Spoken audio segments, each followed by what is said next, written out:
J'ai fermé 1 heure Nimotopia et le camp du Contrazov, et voici ce que j'ai récolté. Bonjour à tous, c'est Akizo.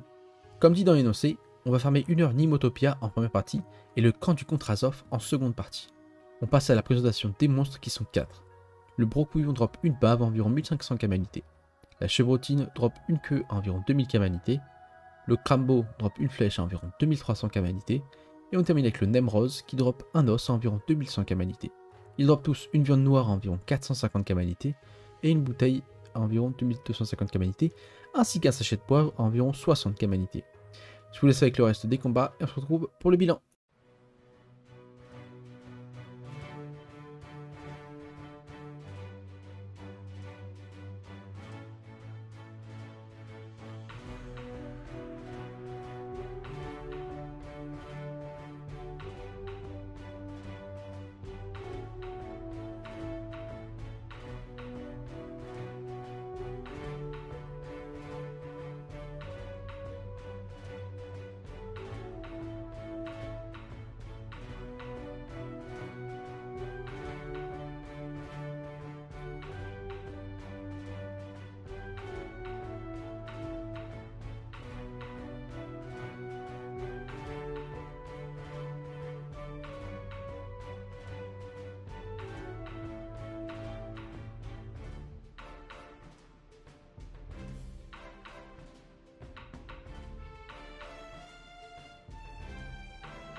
Et le retour après notre petite heure de farm sur l'île de Nimotopia.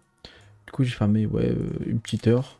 Et honnêtement la zone n'était pas forcément intéressante. Les mobs ils s'arrachent sa race.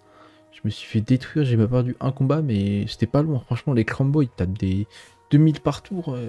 Et ils font pas du pire les frérots. Hein. On avait seulement 37% de butin et d'XP. Et le nombre de pop que j'ai tapé, je suis un peu déçu du résultat. On drop à peu près vraiment très peu de kama, on était moyenne de 10 kama par perso, ce qui fait que c'est vraiment pas fou niveau kama. Au niveau des ressources, elles coûtent cher, on est à peu près à les 2000 unités par ressource, plus ou moins, certaines plus, certaines moins. Mais il n'y en a pas beaucoup, puisque les combats sont quand même assez complexes. Bon là il y avait un groupe de 7, je l'ai pris 3 minutes, mais sans chal, si je fais les chal ça peut monter à 5 minutes. Ce qui fait que j'ai pas fait tant de groupes que ça, vous allez le voir.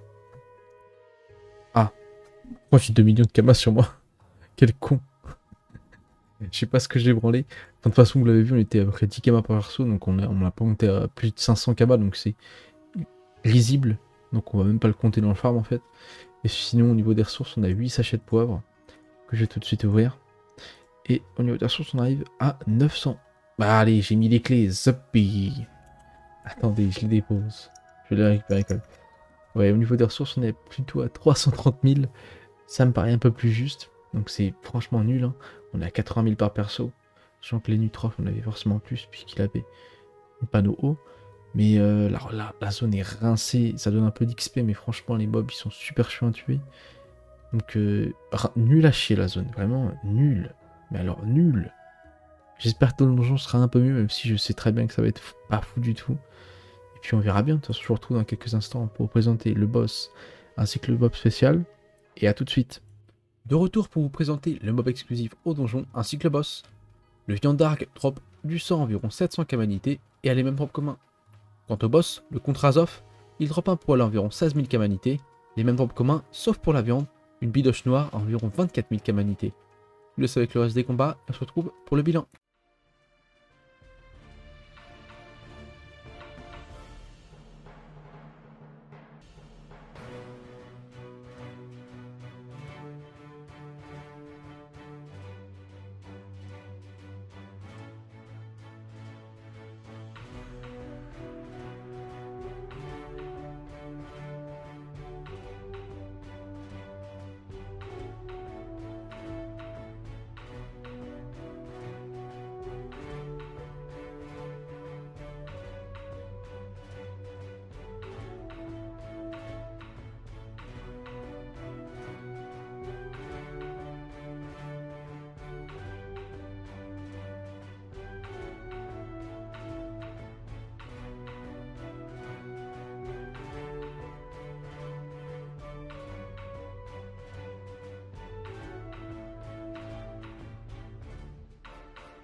De retour après notre petite heure de farm dans le donjon du Kotrazov. Et vous allez le voir, j'ai un peu bifurqué, j'ai farmé à peu près 10 minutes de plus. Tout simplement parce que... Bon, il faut que je m'appeler Discord. Parce que j'avais commencé un donjon et j'ai voulu le finir. Et le premier donjon, j'ai pris pas mal de temps parce que j'avais pas compris le principe. Donc je vous explique rapidement le principe du boss. Il faut invoquer le plus d'invocations possible. Et chaque invocation présente sur le terrain au début de son tour, il perd 20% de résistance. Il faut aussi en avoir le plus possible pour qu'il perde un maximum de résistance. Moi j'avais pas compris, donc à chaque fois j'en invoquais qu'une par tour et j'attendais qu'il la tue. Forcément ça marche moins bien. Puis sinon on avait un bon bonus de putain d'XP, on était je crois à plus de 70%. On va regarder ça ensemble vite fait. 63%, on va comme la zone. Et puis oh petit drop. J'ai capturé du coup les 3 donjons que j'ai fait. Malheureusement, comme vous pouvez le voir, on gagne pas beaucoup de kama par donjon, donc ça c'est un peu un flop. Et puis sinon au niveau des ressources, forcément j'ai fait que 3 donjons, donc ça va pas être incroyable. On va regarder ça. Ah, mais qu'est-ce que je prends avec autant de kama? Je sais pas ce qui se passe, hein. Je suis un gogol. De toute façon on a gagné aucun kama, ça doit être 100 kama, genre c'est ridicule. Je crois que j'ai pas enlevé mes kamas sur mon cran encore. Enfin, bref, vous voyez on gagne 10 kama par combat par perso, donc ça fait 400 kama en tout à peine, donc c'est risible. Sinon on a chopé du coup 3 captures qui coûtent environ 110 000 sur Eurocam, donc c'est franchement nul. 4 sachets de poivre seulement, et au niveau des ressources on est à 245 000, donc nul à chier. On a les flèches qui coûtent un peu cher, et puis les poils qui coûtent cher, mais on en a chopé que 3. Et franchement, c'était pas ouf, hein. C'était une bonne découverte comme le boss, c'était intéressant la mécanique, entre guillemets, parce que c'est pas non plus très complexe. Mais j'ai pas forcément kiffé la zone non plus. Donc franchement, je vous recommanderais pas la zone, hein. Même pour l'XP, c'est pas forcément fou non plus. Mais voilà, j'ai pas grand chose à dire de plus sur la zone. Je me suis pas forcément amusé. Mais par contre, on a du coup farmé absolument toute la carte de Dofus, mis à part les donjons niveau 200. Il nous restera du coup tout ce qui est dimension, et Capsulus et Electrosaur sera pas d'Exelorium, sachant que je ferai pas les donjons niveau 200. On aura du coup 2 zones, plus de donjons par dimension. Et puis on aura fini tout ça, hein.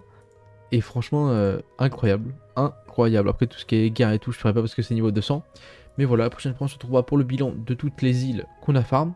Et après, on fera les dimensions, sachant que, à l'heure où je tourne, enfin, au jour où je tourne, attendez, c'est où la Manax? On est le 9. Le 12, samedi, du coup, eh bien, il y a un almanax de farm dans les dimensions. Ça, c'est plutôt nice. J'essaierai de farmer le maximum de zones pendant cet almanax.